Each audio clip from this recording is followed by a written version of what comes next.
എന്നെ ശ്രദ്ധിക്കുന്ന എല്ലാ മാന്യ കേൾവിക്കാർക്കും ക്രിസ്തുയേശുവിൻ്റെ നിസ്തുല്യ നാമത്തിൽ സ്നേഹവന്ദനങ്ങളെ ഒരിക്കൽ കൂടെ അറിയിക്കുന്നു. അഭിഷേകവും അന്യഭാഷയും എന്ന ഒരു വിഷയമാണ് ഇന്ന് നിങ്ങളുടെ മുമ്പിൽ അവതരിപ്പിക്കുവാൻ ആഗ്രഹിക്കുന്നത്. അഭിഷേകം, അന്യഭാഷ, ഉണർവ് തുടങ്ങിയ വിഷയങ്ങൾ തുടരെ അവതരിപ്പിച്ച് ഏതെങ്കിലും ഒരു പുതിയ തിയോളജിയോ ഒരു പുതിയ ഉപദേശമോ കൊണ്ടുവരികയല്ല എൻ്റെ വീഡിയോകളുടെ ഉദ്ദേശമെന്ന് ആദ്യമായി തന്നെ പറഞ്ഞുകൊള്ളട്ടെ. നേരെ മറിച്ച് വിശ്വസിക്കുന്നവരുടെ മേൽ പകരപ്പെടുന്ന പരിശുദ്ധാത്മ സ്നാനത്തെയും കൃപകളെയും കൃപാവരങ്ങളെയും വിശേഷിച്ച് അന്യഭാഷയെയും വികൃതവും വികലവുമാക്കി പെന്തക്കോസ്ത് പ്രസ്ഥാനത്തിൻ്റെ മാറ്റും മാന്യതയും നഷ്ടപ്പെടുത്തി കളഞ്ഞ ആധുനിക പെന്തക്കോസ്തുകാർക്കെതിരെ പെന്തക്കോസ്ത് സഭയ്ക്കുള്ളിൽ നിന്നുകൊണ്ട് തന്നെ വിരൽ ചൂണ്ടുക എന്നുള്ളതാണ് എൻ്റെ ഈ പരിശ്രമത്തിൻ്റെ ഉദ്ദേശം. കേൾവിക്കാരെ ഉട്ടോപ്യൻ സ്വർഗത്തിൽ എത്തിക്കുന്ന നാടൻ സ്റ്റൈൽ തീപ്പൊരി പ്രസംഗങ്ങളല്ല, അങ്ങനെ ഒരു പ്രസംഗമല്ല. നേരെ മറിച്ച് ഉപദേശ വിഷയങ്ങളിൽ പറ്റിപ്പോയ പരാജയങ്ങളും അകപ്പെട്ടുപോയ അമളികളും മനസ്സിലാക്കി മടങ്ങി വരുവാനും ആരും ആരുടെയും ബിരുദ തെറ്റിക്കാതെ കൃപയിലും നമ്മുടെ കർത്താവും രക്ഷിതാവുമായ യേശുക്രിസ്തുവിന്റെ പരിജ്ഞാനത്തിലും വളർന്നു വരുവാനും ഉള്ള ചില സത്യോപദേശങ്ങൾ മാത്രമാണ് ഇതും ഇതിന് മുമ്പിലുള്ള എൻ്റെ വീഡിയോകളും. ഇൻട്രൊഡക്ഷൻ മതിയാക്കി നേരെ വിഷയത്തിലേക്ക് കടക്കട്ടെ. അഭിഷേകവും ആത്മസ്നാനവും രണ്ടും രണ്ടായി തരംതിരിച്ച് പഠിക്കേണ്ട വിഷയങ്ങളാണെങ്കിലും പലപ്പോഴും അവ രണ്ടും കൂടെ കൂട്ടിക്കലർത്തി ഒന്നായിട്ട് തന്നെയാണ് കാണുന്നതും പഠിപ്പിക്കുന്നതും. പുതിയ നിയമത്തിൽ പലയിടങ്ങളിൽ ആ ചിന്തയെ പിന്തുണയ്ക്കുന്ന രീതിയിലുള്ള വാക്യങ്ങളുണ്ട്. എന്നാൽ ആ വാക്യ പ്രയോഗങ്ങളൊക്കെ അപഗ്രഥിച്ച് പഠിച്ചെങ്കിൽ മാത്രമേ അതിൻ്റെ ശരിയായ അർത്ഥം മനസ്സിലാക്കുവാൻ കഴിയും. അനോയിന്റിങ് അഥവാ അഭിഷേകം എന്ന വാക്ക് കേൾക്കുമ്പോഴേ പലരുടെയും മനസ്സ് പണ്ടത്തെ കാത്തിരിപ്പ് യോഗത്തിലേക്കും അന്യഭാഷയിലേക്കും ഒക്കെയാണ് പോകുന്നത്. അതുകൊണ്ട് ആദ്യമായി അനോയിന്റിങ് അഥവാ അഭിഷേകം എന്താണ് എന്നുള്ള വിഷയത്തിലേക്ക് കടക്കാം. അതത് കാലയളവിലുള്ള ദൈവിക പദ്ധതികളുടെ പൂർത്തീകരണത്തിനായി ദൈവം പ്രത്യേകമായി ചിലരെ വേർതിരിച്ച് അഭിഷേകം ചെയ്യും. ദൈവം ഒരാളെ അഭിഷേകം ചെയ്യുന്നത് ചിലപ്പോൾ അമ്മയുടെ ഉദരത്തിൽ ഉരുവാകുന്നതിന് മുമ്പോ അമ്മയുടെ ഉദരത്തിൽ വെച്ചോ അതിനുശേഷമോ ഒക്കെ ആയിരിക്കും. അതിനെയാണ് യഥാർത്ഥ അനോയിന്റിങ് എന്ന് പറയുന്നത്.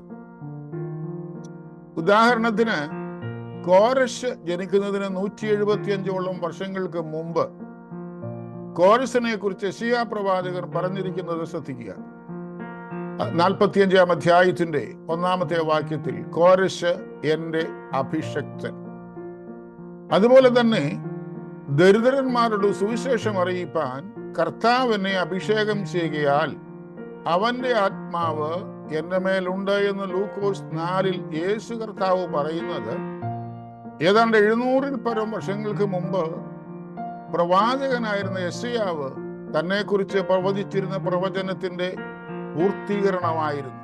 അല്ലാതെ താൻ യോർദാൻ നദിയിൽ സ്നാനമേറ്റ് കയറിയപ്പോൾ പരിശുദ്ധാത്മാവ് പ്രാപ് പോലെ തന്റെ മേൽ വന്ന സംഭവമല്ല അവിടെ യേശു പറയുന്നു. ഭൂതകാല നിത്യതയിൽ അതിശ്രേഷ്ഠ പദവികളാൽ ദൂതന്മാരിൽ പ്രമുഖനായി ദൈവം അഭിഷേകം ചെയ്തിരുന്ന കെരൂബായിരുന്നു ലൂസിഫർ. യഹസ്കേൽ 28-ന്റെ 14-ാമത്തെ വാക്യം. അത് ഇംഗ്ലീഷിൽ വായിക്കണം, അവിടെയാണ് പദം രേഖപ്പെടുത്തിയിരിക്കുന്നത്. പിന്നത്തേതിൽ ഈ ലൂസിഫർ ദൈവത്തോട് പാപം ചെയ്ത് ദൈവത്തിന്റെ എതിരാളി ആയി അഥവാ പിശാചായി മാറി. അതുപോലെ നിഗളിച്ച് അഭിഷേകത്തിൽ നിന്നും വീണുപോയവരും പഴയ നിയമത്തിൽ ശൗൽ രാജാവിനെ പോലെ നിഗളിച്ച് അഭിഷേകം നഷ്ടപ്പെടുത്തി കളഞ്ഞവരും പുതിയ നിയമത്തിൽ ദേമാസിനെ പോലെ അഭിഷേകത്തിൽ നിൽക്കുവാൻ കഴിയാതെ ഇടയ്ക്കിട്ട് പോയവരും തങ്ങളുടെ മേലുള്ള അഭിഷേകം തിരിച്ചറിയുവാൻ കഴിയാതെ പോയവരും ഒക്കെ ധാരാളം പേരുണ്ട്. ഇനി മറ്റൊരു കാര്യം പറയട്ടെ. അഭിഷക്തരായി പ്രഖ്യാപിച്ചവരും മനുഷ്യർ അഭിഷേകം ചെയ്തവരും വെളിച്ചദൂതന്മാരുടെ വേഷത്തിൽ പിശാച് അഭിഷേകം ചെയ്ത് പറഞ്ഞു വിട്ടവരുമായ കള്ളനാണയങ്ങൾ ഇന്ന് ആത്മീയ മണ്ഡലത്തിൽ ധാരാളമുണ്ട്. അക്കാര്യം പറഞ്ഞ് എൻ്റെ സമയം കളയുവാൻ ഞാൻ ആഗ്രഹിക്കുന്നില്ല. നിർണയപ്രകാരം ദൈവത്താൽ വിളിക്കപ്പെട്ട സകല ദൈവമക്കളും ഒരു രീതിയിൽ അല്ലെങ്കിൽ വേറൊരു രീതിയിൽ ചെറിയൊരു പ്രവൃത്തിക്കായി അല്ലെങ്കിൽ വലിയ ഒരു പ്രവൃത്തിക്കായി ഒരു നേരത്തേക്ക് അല്ലെങ്കിൽ ഒരു കാലയളവിലേക്ക് അഭിഷേകം ചെയ്യപ്പെട്ടവരാണ്. അടുത്തതായി എന്താണ് പരിശുദ്ധാത്മദാനം അഥവാ പരിശുദ്ധാത്മ സ്നാനം എന്ന് നോക്കാം. മുകളിൽ അഭിഷേകം അഥവാ അനോയിന്റിങ്ങിനെ കുറിച്ചാണ് പറഞ്ഞത്. ഇനി പരിശുദ്ധാത്മാവിന്റെ ദാനം അഥവാ പരിശുദ്ധാത്മ സ്നാനം അത് എന്താണെന്ന് നോക്കാം. പെന്തക്കോസ്ത് നാളിൽ കാത്തിരുന്ന 120 പേരുടെ മേൽ പകരപ്പെട്ട ശക്തിയും അന്യഭാഷാ ഭാഷണവും മാത്രമാണ് പരിശുദ്ധാത്മാവ്. അവിടെയാണ് അതിൻ്റെ തുടക്കമെന്നും മറ്റും ധരിച്ചു വെച്ചിരിക്കുന്ന ഒത്തിരി ആളുകളുണ്ട്. അത് അറിവില്ലായ്മയാണ്. ദൈവിക തൃത്വത്തിൽ മൂന്നാമനായ പരിശുദ്ധാത്മാവ് ഭൂമിയുടെ ഉൽപ്പത്തി മുതലേ ലോകത്തിലുണ്ട്. ഉൽപ്പത്തി പുസ്തകം 1-ാം അധ്യായത്തിന്റെ 2-ാം വാക്യം മുതൽ തന്നെ വെള്ളത്തിന്മേൽ പരിവർത്തിച്ചു കൊണ്ടിരുന്ന ദൈവത്തിന്റെ ആത്മാവിനെ നമുക്ക് കാണുവാൻ കഴിയും. ഈ ആത്മാവിനെയാണ് പ്രപഞ്ച ജീവൻ എന്ന് പറയുന്നത്. ഇംഗ്ലീഷിൽ കോസ്മിക് സ്പിരിറ്റ് എന്ന് പറയും. മനുഷ്യ തൃത്വത്തിലെ ദേഹി അഥവാ ജീവൻ എന്ന പോലെ കാണപ്പെടുന്നതും കാണപ്പെടാത്തതുമായ സർവ ദൈവിക സൃഷ്ടിയെയും നിലനിർത്തുന്നതും ചലിപ്പിക്കുന്നതും ഈ ആത്മാവാണ്. പിതാവും പുത്രനും എന്ന പോലെ തൃത്വത്തിൽ മൂന്നാമനായ പരിശുദ്ധാത്മാവ് സകല സൃഷ്ടിയുടെയും ജീവന്റെ തുടിപ്പായി ഒരൊറ്റ എൻറ്റിറ്റി ആയിരിക്കുമ്പോൾ തന്നെ 7 വിവിധ നിലകളിലും 7 തലങ്ങളിലുമാണ് അത് വ്യാപരിക്കുന്നതും പ്രവർത്തിക്കുന്നതുമെന്ന് തിരുവെഴുത്ത് നന്നായി പഠിച്ചാൽ മനസ്സിലാകും.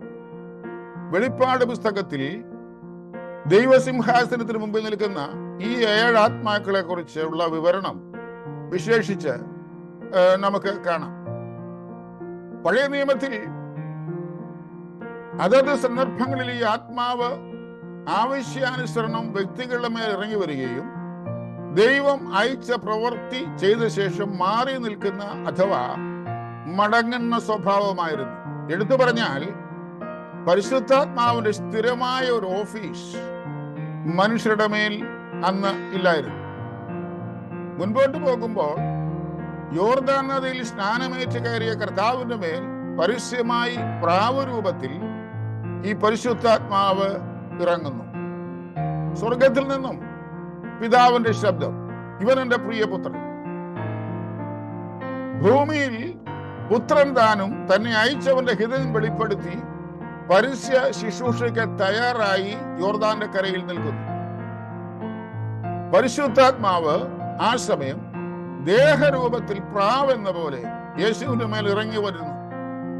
പിതാവും പുത്രനും പരിശുദ്ധാത്മാവും ഒരുമിച്ച് സംഗമിക്കുന്ന ഒരു വലിയ മാർമിക സംഗമമായിരുന്നു അവിടെ നടന്നത്. വീണ്ടും മുമ്പോട്ട് പോകുമ്പോൾ യോഹന്നാന്റെ സുവിശേഷം 20-ാം അധ്യായത്തിൽ ഉയർത്തെഴുന്നേറ്റ കർത്താവ് ശിഷ്യന്മാർക്ക് വെളിപ്പെടുന്ന സംഭവം നമുക്ക് കാണുവാൻ കഴിയും. അവിടെ കർത്താവ് ശിഷ്യന്മാരുടെ മേൽ ഊതിക്കൊണ്ട് പറയുന്നു, പരിശുദ്ധാത്മാവിനെ കൈക്കൊള്ളുവീൻ.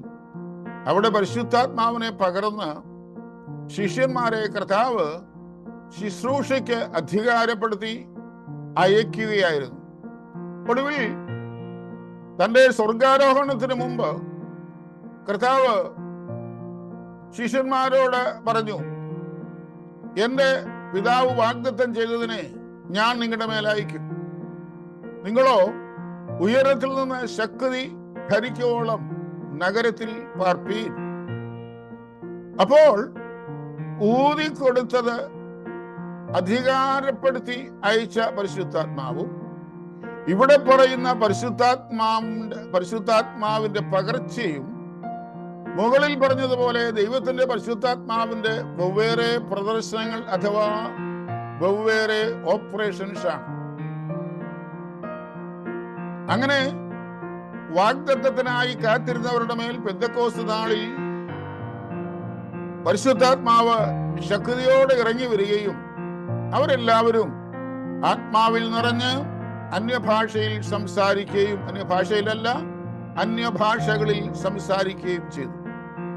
ഇവിടെ തൃത്വത്തിൽ മൂന്നാമനായ പരിശുദ്ധാത്മാവാൻ ദൈവം ഭൂമിയിൽ ദൈവസഭയുടെ സ്ഥാപനത്തിനും നടത്തിപ്പിനുമായി ഭൂമിയിലേക്ക് ഇറങ്ങി വരികയായിരുന്നു. ഇനി കർത്താവിന്റെ മധ്യാകാശത്തിലെ വെളിപ്പാടിൽ ദൈവസഭയുമായി മാത്രമേ ഈ പരിശുദ്ധാത്മാവ് ഉയരത്തിലേക്ക് മടങ്ങുകയുള്ളൂ. തുടർന്ന് അപ്പോസ്തല പ്രവൃത്തി 4-ാം അധ്യായത്തിന്റെ 31-ാം വാക്യത്തിൽ വചനം പ്രസംഗിക്കുവാനുള്ള കൃപയ്ക്കായി കാത്തിരുന്ന് പ്രാർത്ഥിക്കുന്ന കൂട്ടത്തിന്മേൽ അവർ കൂടിയിരുന്ന സ്ഥലം കുലുക്കിക്കൊണ്ട് പരിശുദ്ധാത്മാവ് വ്യാപരിക്കുന്നത് കാണാം. ദൃശ്യമായി ഒന്നും അവിടെ കണ്ടില്ല. പെന്തക്കോസ്ത് നാളിൽ ഉയരത്തിൽ നിന്നും ശക്തിയെ പ്രാപിച്ച ദൈവത്തിന്റെ അഭിഷക്തന്മാർക്ക് തിരുവചനം പ്രസംഗിക്കുവാനുള്ള വരം അവിടെ വെച്ച് ഈ 4-ാം അധ്യായത്തിലെ സംഭവത്തിലാണ് കിട്ടുന്നത്. അവിടെ മുതൽ കൃപാവരങ്ങൾക്കായി കാത്തിരിക്കുന്ന ദൈവമക്കളുടെ മേൽ ശക്തിയും വിവിധ കൃപാവരങ്ങളും പകരപ്പെടുന്ന പരിശുദ്ധാത്മാവിനെയാണ് നാം കാണുന്നത്.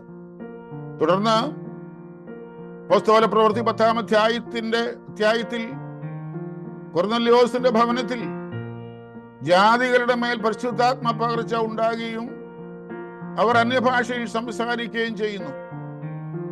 അവിടെ പരിശുദ്ധാത്മ സ്നാനത്തിനായി കാത്തിരുന്നവരുടെ മേലല്ല ആ പകർച്ച ഉണ്ടായത്.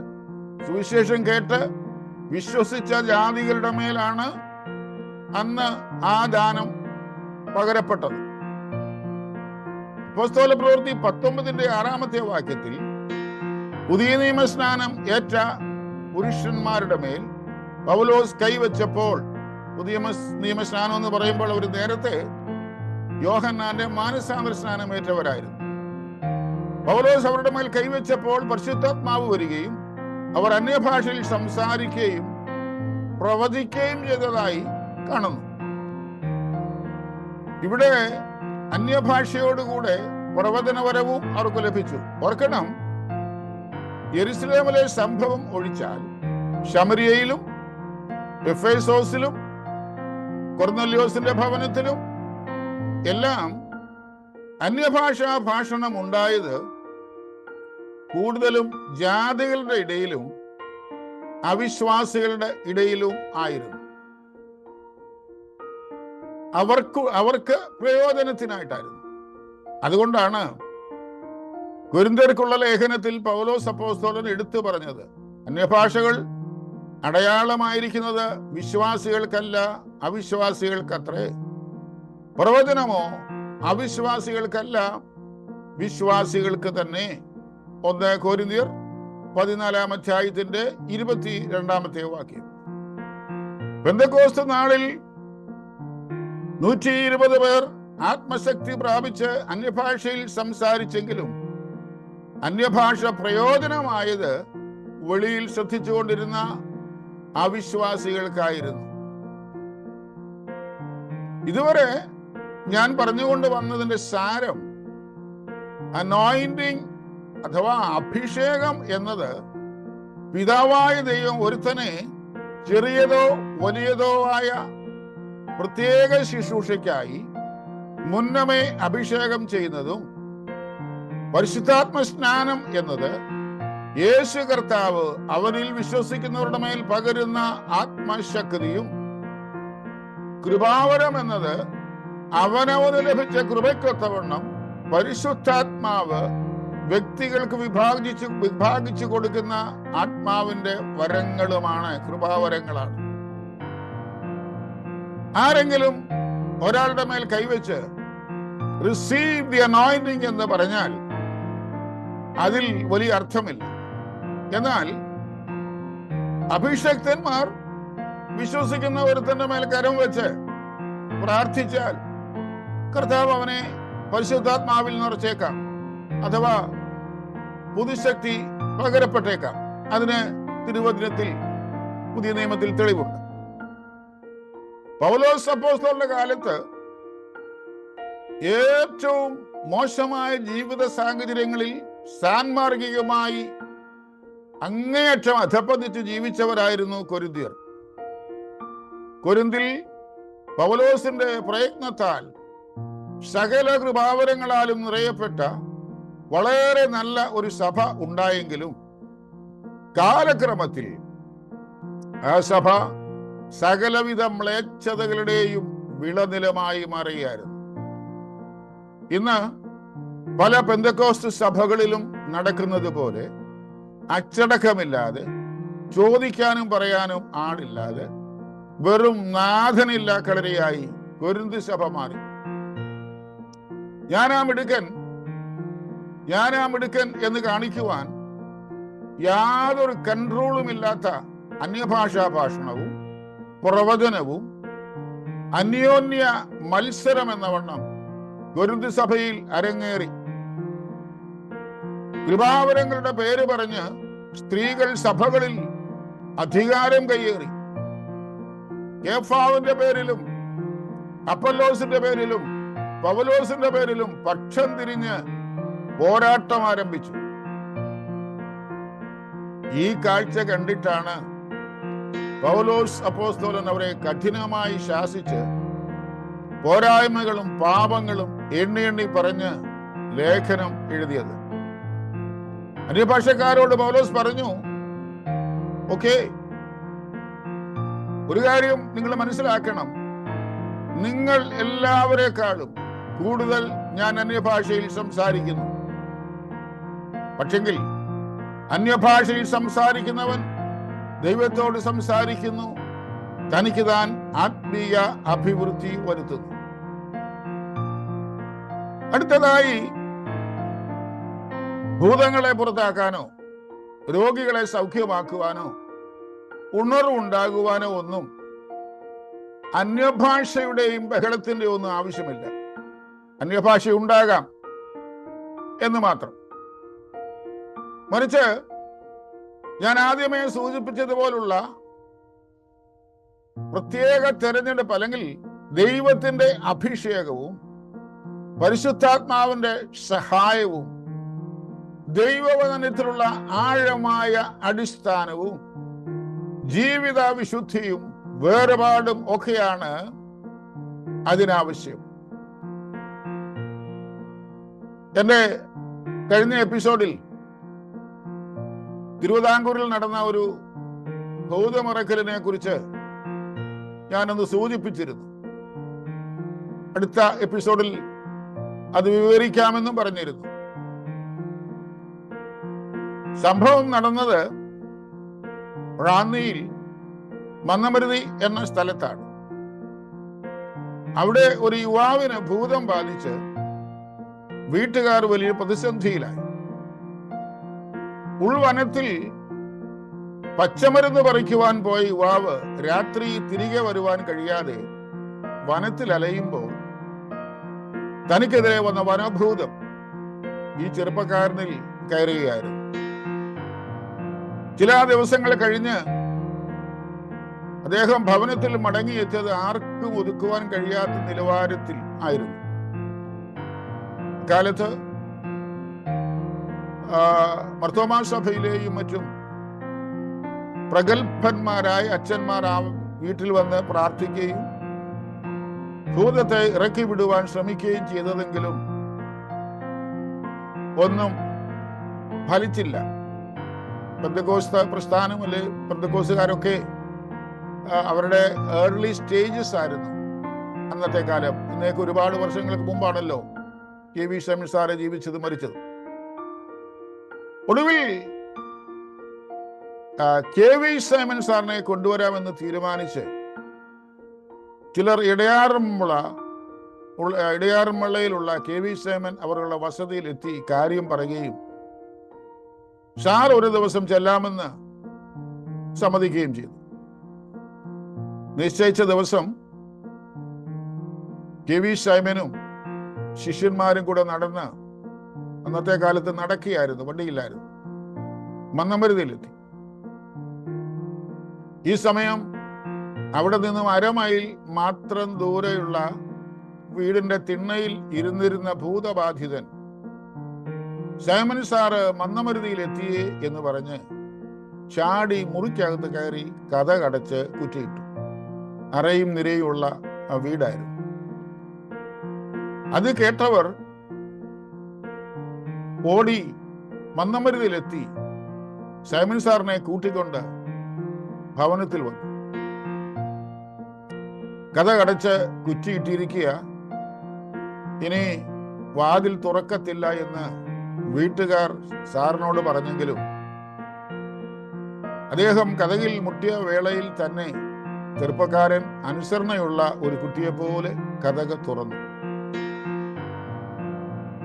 ആ ചെറുപ്പക്കാരന്റെ കയ്യിൽ പിടിച്ച് സാവധാനം വെളിയിലിറക്കിയ ശേഷം, എന്നെ അറിയാമോ എന്ന് സൈമൺ സാർ ചോദിച്ചപ്പോൾ, താങ്കൾ KV സൈമനാ, എന്നെ ഇറക്കി വിടുവാൻ വന്നതാ എന്നായിരുന്നു ഭൂതഗ്രസ്തന്റെ മറുപടി. സമയക്കുറവിനാൽ കഥ മുഴുവൻ പറയുവാൻ ഒരുമ്പെടുന്നില്ല. ആ വീട്ടിൽ അന്ന് തുടർന്ന് ഭൂതമുറക്കനോടുള്ള ബന്ധത്തിൽ പാട്ടോ ബഹളമോ കുറെ ദിവസത്തെ ഉപവാസ പ്രാർത്ഥനയോ ഒന്നും ഉണ്ടായില്ല. മണ്ണും വിണ്ണും ഉള്ള കാലത്തോളം ഞാൻ ഇനി ഈ മനുഷ്യന്റെ ശരീരത്തിൽ പ്രവേശിക്കുകയില്ലെന്ന് കർത്താവായ യേശുക്രിസ്തുവിന്റെ നാമത്തിൽ 3 പ്രാവശ്യം സത്യം ചെയ്ത് എന്നേക്കുമായി ഈ ശരീരം വിട്ടുപോകുവാൻ സാർ കൽപ്പിച്ച മാത്രയിൽ, ആ ഭൂതഗ്രസ്തന്റെ ശരീരത്തിൽ നിന്ന് ഇറങ്ങിപ്പോകുവാൻ സൈമൺ സാർ കൽപ്പിച്ച മാത്രയിൽ ഭൂതം കീഴടങ്ങുകയും സെക്കൻഡുകൾക്കകം, അല്ലെ 2-3 മിനിറ്റുകൾക്കകം സാറ് പറഞ്ഞതുപോലെ തന്നെ യേശുക്രിസ്തുവിന്റെ നാമത്തിൽ സത്യം ചെയ്ത് ആ ഭൂതം ശരീരം വിട്ടു പോവുകയും ചെയ്തു. മഹാകവി KV സൈമൺ സാറിന്റെ ജീവചരിത്രത്തിൽ 133 പേജിലാണെന്ന് തോന്നുന്നു. ഞാൻ അനേക വർഷങ്ങൾക്ക് മുമ്പാണ് വായിച്ചത്. ഈ സംഭവം വളരെ വിശദമായി രേഖപ്പെടുത്തിയിട്ടുണ്ട്. ഞാൻ പറഞ്ഞു വന്നതിൻ്റെ സാരം, രോഗികൾ സൗഖ്യമാകണമെങ്കിൽ, ഭൂതങ്ങൾ വിട്ടുപോകണമെങ്കിൽ, അത്ഭുതങ്ങൾ നടക്കണമെങ്കിൽ അതിന് ഏതെങ്കിലും രീതിയിലുള്ള ബഹളമോ അന്യഭാഷയോ ഒന്നും വേണമെന്നില്ല. ദൈവീക അഭിഷേകവും, ഞാനതാണ് ഏറ്റവും ആദ്യം സൂചിപ്പിച്ചത്, വചനത്തിലുള്ള അധികാരവും മാത്രം മതി. മഹാകവി KV സൈമൺ അന്യഭാഷ അടയാളത്തോടുകൂടെ പരിശുദ്ധാത്മ സ്നാനം പ്രാപിച്ച ഒരാളല്ലായിരുന്നു. അപ്രകാരമുള്ള അന്യഭാഷ ഭാഷണത്തിന് അദ്ദേഹം എതിരുമായിരുന്നു. പോട്ടെ, അതിലേക്ക് കടക്കുന്നില്ല. അതുകൊണ്ട് അദ്ദേഹം അഭിഷിക്തനല്ലായിരുന്നു എന്നോ തന്നിൽ പരിശുദ്ധാത്മാവില്ലായിരുന്നു എന്നോ കരുതരുത്. പരിശുദ്ധാത്മാവിലല്ലാതെ യേശു കർത്താവെന്ന് പറയുവാൻ ആർക്കും കഴിയുകയില്ലെന്ന് ലേഖനം 1 കൊരിന്ത്യർ 12:3 പൗലോസ് അപ്പോസ്തലൻ പറയുന്നു. ഇനി John Wesley, Charles Finny, D.L. Modi, A.B. Simpson, William booth, C.T. Stud, watchman നീ മുതലായി ഉണർവിന്റെ ചരിത്രത്തിൽ ദൈവം ശക്തിയായി ഉപയോഗിച്ച ദൈവദാസന്മാർ ഒന്നും അന്യഭാഷ പറയുന്നവരല്ലായിരുന്നു എന്നാണ് പുസ്തകങ്ങളിൽ നിന്നും വായിച്ചുള്ള അറിവ്. പിന്നെ വ്യക്തിപരമായി ആ അനുഭവം അവർക്കാർക്കെങ്കിലും ഉണ്ടായിരുന്നോ എന്ന് അറിയില്ല, ദൈവം അറിയുന്നു. പിന്നീട് അങ്ങോട്ട് നോക്കുമ്പോൾ ശക്തനായ ഒരു ഉണർവ് പ്രസംഗകനായിരുന്നു ഡോക്ടർ ബില്ലി ഗ്രഹാം. അദ്ദേഹം പ്രസംഗിക്കുന്ന ഇടങ്ങളിലെല്ലാം ശക്തമായ ഉണർവ് ഉണ്ടാകുമായിരുന്നു. നാം ഉദ്ദേശിക്കുന്ന രീതിയിലുള്ള, അല്ലെങ്കിൽ നാം പലയിടത്തും കാണുന്ന രീതിയിലുള്ള ഉണർവല്ല. പ്രത്യേകം ശ്രദ്ധിക്കണം. തൻ്റെ ഏറ്റവും ഒടുവിലത്തെ ക്രൂസൈഡ് 2005 ന്യൂയോർക്കിലെ ഫ്ലഷിംഗ് മെഡോ പാർക്കിലാണ് നടന്നത്. കുടുംബമായി അതിൽ പോയി സംബന്ധിക്കുവാനുള്ള ഭാഗ്യം ഞങ്ങൾക്കുണ്ടായി. കേവലം 20 മിനിറ്റ് നേരത്തെ പ്രസംഗം. ജനലക്ഷങ്ങൾ സംബന്ധിച്ച ആ ക്രൂസൈഡിൽ എങ്ങും ഒരു ബഹളവും ഞാൻ കണ്ടില്ല. എവിടെയും പിൻ ഡ്രോപ്പ് സൈലൻസ്. പ്രസംഗത്തിന്റെ ഒടുവിൽ ആയിരങ്ങൾ നിറകണ്ണുകളോടെ മുമ്പോട്ട് പോയി തങ്ങളുടെ പാപങ്ങൾ ദൈവസന്നിധിയിൽ ഏറ്റുപറയുന്നതും കർത്താവിനെ രക്ഷിതാവായി അംഗീകരിക്കുന്നതും രക്ഷകനായി അംഗീകരിക്കുന്നതും ആ കാഴ്ച കണ്ടിട്ട് ഇരിപ്പിടങ്ങളിൽ ഇരിക്കുന്ന ആളുകൾ സന്തോഷത്തോടെ കരങ്ങൾ ഉയർത്തിപ്പിടിച്ച് ദൈവത്തെ മഹത്വപ്പെടുത്തുന്നതും മറ്റു ചിലർ പാപഭാരത്താലോ സന്തോഷത്താലോ നിലത്ത് വീണ് കിടന്ന് കരയുന്നതുമായ കാഴ്ച ഇന്നും മറക്കുവാൻ കഴിയില്ല. അതുകൊണ്ട് ഉണർവ് മീറ്റിങ്ങുകളിൽ ആരും അനങ്ങാൻ പാടില്ല, ശബ്ദം ഉണ്ടാകാൻ പാടില്ല, അന്യഭാഷ പറയുവാൻ പാടില്ല എന്നൊന്നുമല്ല ഞാൻ പറഞ്ഞു വരുന്നത്. ദാവീദ് രാജാവ് ഒരിക്കൽ പഞ്ഞി നൂലങ്കി ധരിച്ച് ജനത്തിന് മുമ്പിൽ നൃത്തം ചെയ്ത് തൻ്റെ സന്തോഷത്തിൽ ഭക്തിയിൽ ദൈവത്തെ ആരാധിച്ചു. പെന്തക്കോസ്ത് നാളിൽ വലിയ മുഴക്കമുണ്ടായി. പിന്നീട് നേരത്തെ പറഞ്ഞതുപോലെ അവർ കൂടിയിരുന്ന സ്ഥലം കുലുങ്ങി. പിൽക്കാലങ്ങളിൽ ഉണ്ടായ ഉണർവിന്റെ ചരിത്രത്തിൽ പലയിടങ്ങളിൽ വലിയ കരച്ചിലും കണ്ണുനീരും അന്യഭാഷാ ഭാഷണവും ഉണ്ടായി. ജനം സന്തോഷിച്ചാർത്തു. ഇതെല്ലാം സംഭവ്യമാണ്. പക്ഷേ വാദ്യോപകരണങ്ങളും സാങ്കേതിക വിദ്യകളും ഉപയോഗിച്ച് കൃത്രിമമായി മിന്നലും മുഴക്കവും ഉണ്ടാക്കുവാനും പൗലോസ് അപ്പോസ്തലൻ പറയുന്നത് പോലെ തെളിവില്ലാത്ത നാദം പുറപ്പെടുവിക്കുവാനും വായിൽ വരുന്നതെന്തും വിളിച്ചു പറയുവാനും അത് വിളിച്ചു പറഞ്ഞ് അതും ഇതും കാട്ടിക്കൂട്ടുവാനും വെറും കൂത്തുകാഴ്ചയായി മറ്റുള്ളവരുടെ മുമ്പിൽ ഭവിക്കുവാനും ഇടയാകരുത് എന്നാണ് ഞാൻ പറഞ്ഞു വരുന്നത്. വെറുതെ പിശാച് കയറി മേയുവാൻ ഇടം കൊടുക്കരുത്.